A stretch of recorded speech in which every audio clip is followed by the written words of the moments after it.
Growing up, 2007 was an interesting year. Spider-Man became emo and lost his damn mind, Megan Fox was Megan Foxing, and in the wrestling world, nothing made any sense. Vince wore a do-rag and faked his death, Cena went god mode, in real life a wrestler killed his family and then himself, and half of the roster got suspended for steroids. 2007, an interesting year. And for me, what started off as such a good year, by the end of it, well, let's just say your boy was depressed. See, in early to middle 7, I was living lavish. As mentioned before, Cena was at his absolute best, WWE champion, doing his thing, so I was having the time of my life. And on the other hand, Undertaker and Batista were having bangers. Now, did Edge ruin my life for a little bit? Yeah, but by July, he was gone, thank God. Rey Mysterio was back in the main event scene, somehow didn't die from this. Life was solid all in all. Meanwhile, in reality, the company is having like PR nightmare after PR nightmare. But I didn't give a fuck, I was happy. But eventually, my year became a nightmare as well. In the fall of 07, not only did your boy start grade 4 and was in a class that he absolutely hated, but your boy also witnessed a terrorist attack live on Raw. Randy Orton, after months of beating up Cena's dad, just being an evil man, Randy Orton in kayfabe did the unthinkable. He injured my GOAT. He RKO'd Cena on the announce table, and after 380 days and one of the best reigns ever, Cena was forced to relinquish the title. And as someone who ordered No Mercy 07, this was heartbreaking, okay? Not only did I have to sit there and found out my boy was basically dead, I made my mom pay $40 to watch this man absolutely destroy Triple H and somehow walk out champion. And just like that, Cena was injured, gone forever in my head, shout out to 3 Days Grace, Randy Orton was champion, my dad lost his job, the recession was coming, life was bad, life was really depressing, and just when I thought it couldn't get any worse, I saw the poster for Survivor Series 07 on WWE.com. Yo, I will never forget sitting in my elementary school computer lab, sneaking onto .com and seeing this poster. This shit almost gave me my first anxiety attack of my life. This shit was like D-Day for a 9-year-old Pav. That nasty, slimy, disgusting piece of shit was alive and he was well, and he was on the poster for the next pay-per-view. See, at this point, we hadn't seen Edge for a month. The last time he was on television was when we relinquished the title back in July of 07, and life was so good on Fridays without seeing his face. But then I saw this poster and I read, Edge is back and he's just a little bit bitter. Combined with him holding a chainsaw for some reason, I was terrified. I'm pretty sure before I went to sleep that night, I prayed to God, please God, not him.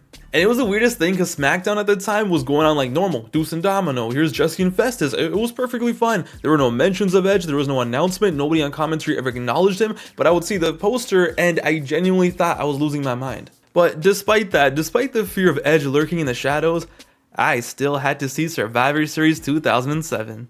First off, Randy Orton was defending the title against HBK, and after my GOAT got washed, after Triple Fraud choked, it was rough, and it was all up to Shawn Michaels to save the day. Randy versus HBK one-on-one for the title, and despite the stipulation being that if Shawn used a Sweet Chin Music, he would be disqualified, I was all in on that lazy-eye bastard. I genuinely believed that he was gonna hold it down, get revenge for me, and be Randy Orton and become champion. Plus, at that point, it had been 5 years since HBK was last world champion. He had to win eventually, right?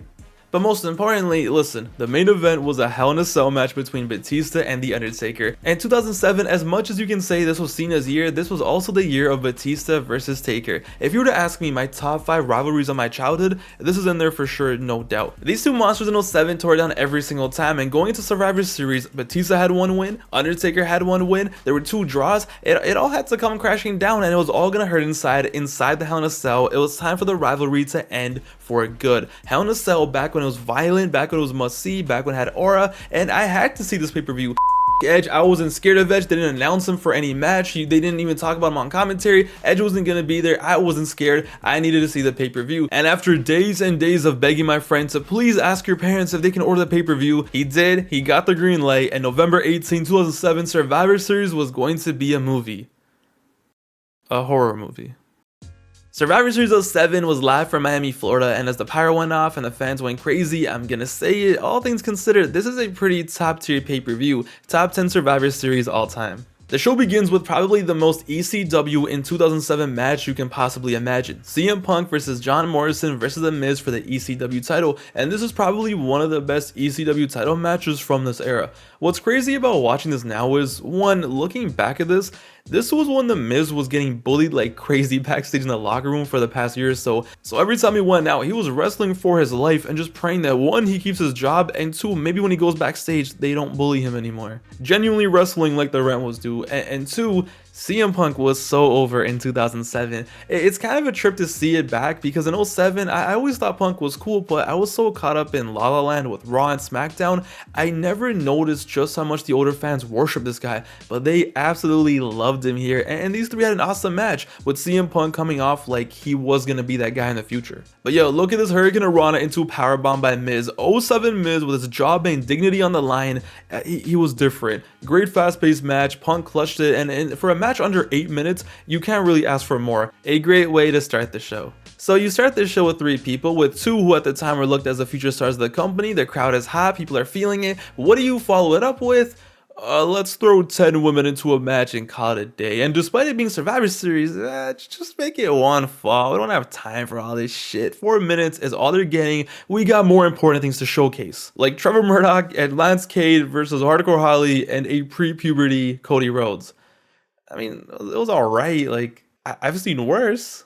But hey, at least they got the bathroom breaks done early in the show, because then it was time for a match that as a child I really loved, and this is a match I watched over and over. So Survivor Series 5-on-5 matches were a tradition for a long time, and from '01 to like '05ish, these matches usually had huge stipulations or just meant something. The invasion angle ended in one, Austin's career was on the line in one, the control of Raw was on the line in one, but in the late 2000s, these matches shifted from being huge matches like that to more like fan favorites teaming up against the big heels in the company. Now, in the grand scheme of things, these matches did not mean much.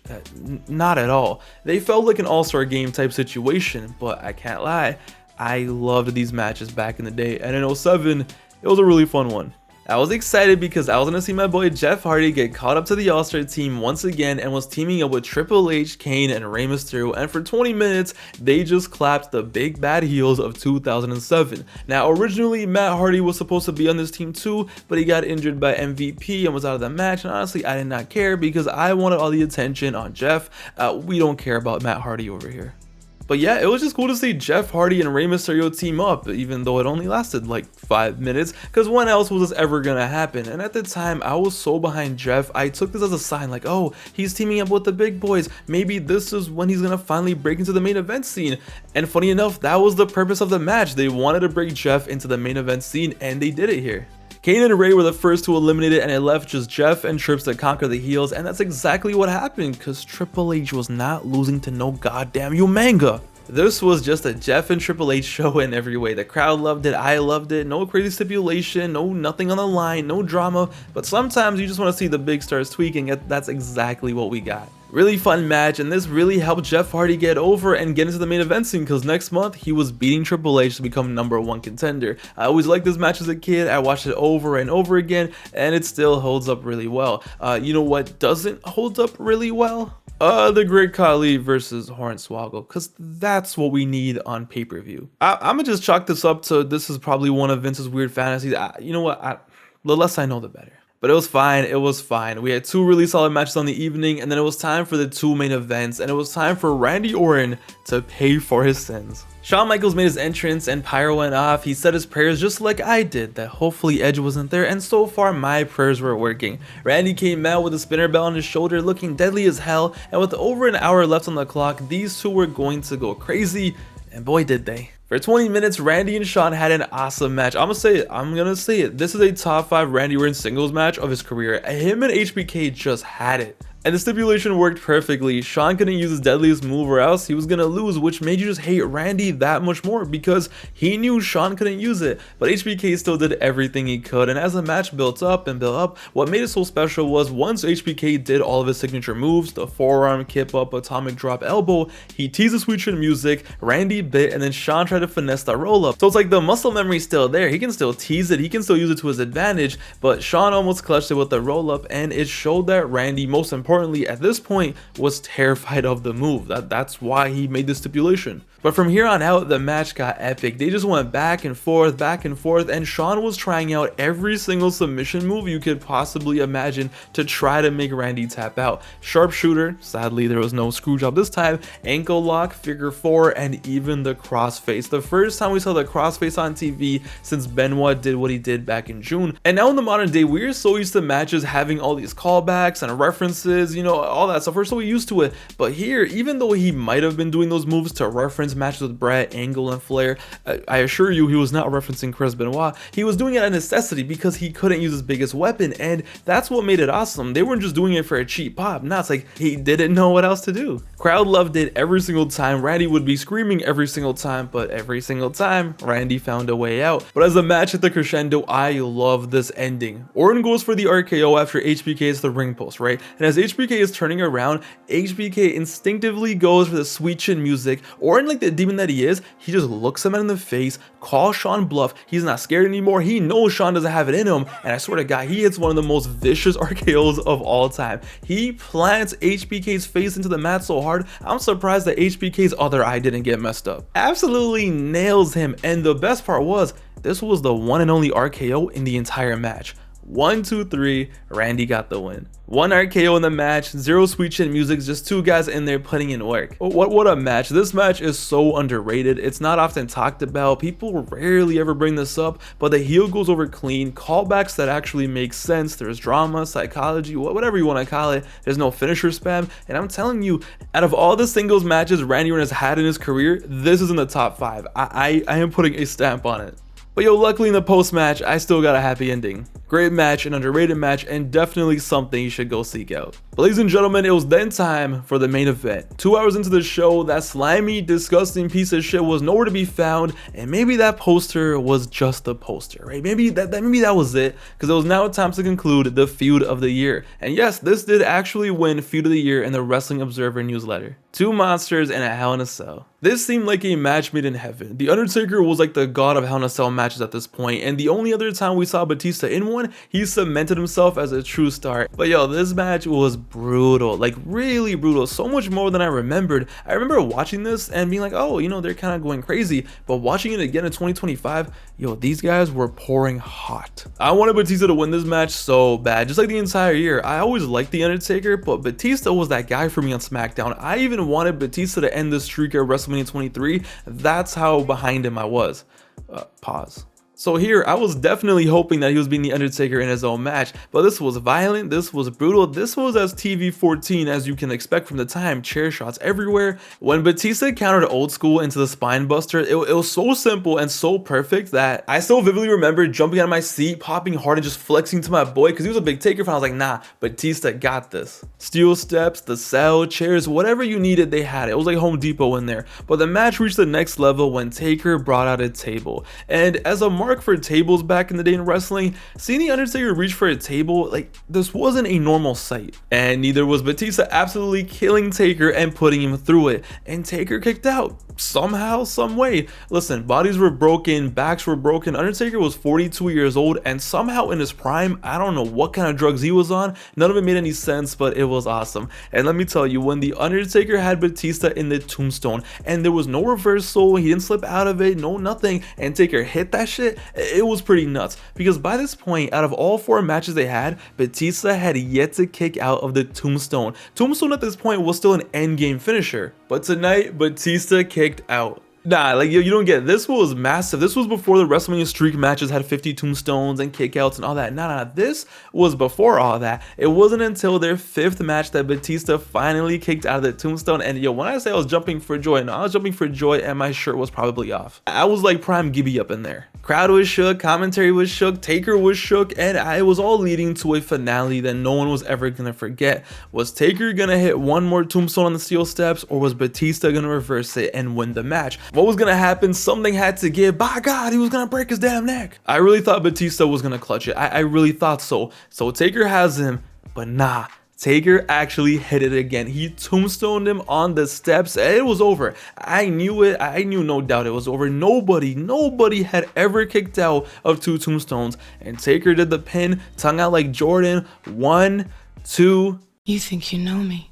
It was a Hell in a Cell match. How the hell did somebody interfere in a Hell in a Cell match that's not get? How the hell did he get in there? Why is he? Who let him be a cameraman? That slimy, disgusting piece of shit Edge. It was truly back. I don't think you guys understand how much this pissed me off and how violated I felt. This slimy, disgusting piece of shit was back, and apparently now he was Agent 47 in his disguises. What the fuck? Apparently Edge was Hitman, dressed up as a cameraman, snuck in there and pulled off the assassination. I wasn't tripping. The poster was true. and Edge was inside the Hell in a Cell. Out of all the times Edge had violated me as a child, this was the most random. This one made the least amount of sense, and I genuinely thought there was no chance Edge was coming back. And even if I did, in my head I was always like, oh, he'll probably come back after the match. There's no way he's gonna get inside the Hell in a Cell, right? Nope. He slides into that ring, hits Taker with the camera, and if that wasn't enough, no, because why would it be enough? He hits him with the concerto, scrambles Taker's zombie brains, and just to leave me even more confused, just to mess everything up and just leave me a total mess, he doesn't hit Batista. No, no, no, no. He doesn't do anything to him.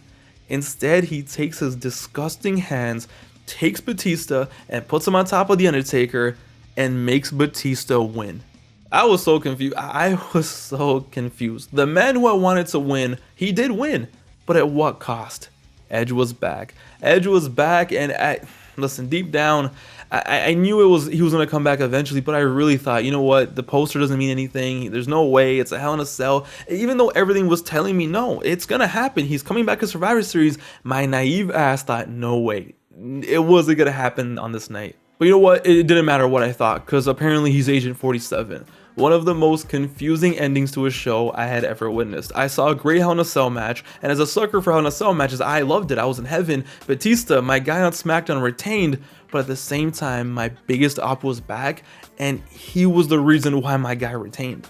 And it was confusing because it's like, I still like The Undertaker. I didn't want to see The Undertaker die from Edge. Now, if Batista did it, that's a different story. But when Edge did it, it was like, nah, bro, no, not this guy. And just to make things worse, once the cell was raised and everything, he of course spun the block and killed Taker some more. And ladies and gentlemen, this is how Survivor Series 2007 ended. Edge looking disgusting, looking slimy, with his hair out and everything, wearing a Survivor Series t-shirt, and destroying The Undertaker. But yeah, it's cool to go back and see the reactions of the poster online. The poster first dropped in September of 07, and everyone, I mean everyone online, was so damn excited. Everyone's like, thank God, it's what we needed. And meanwhile, and I was at the time praying to God that hopefully he didn't come back. But it was true, and the show that I was so excited for, that was supposed to make up for No Mercy 07 and the depression that show brought me, Randy retained, Edge was back, Batista retained, but he retained at the hands of Edge's scummy, disgusting hands. So did he really win? Not really. But yeah, this show left me confused for a long time. Eventually, I got gifted this DVD as a gift from one of my cousins, and when I would watch this DVD back again, I sometimes would only watch the Jeff Hardy match, and then I would watch the Hell in a Cell match, and I swear, I would turn off that match right before Edge came. That's how traumatized I was of that match. Jokes aside, pretty genius. I don't call him slimy for nothing.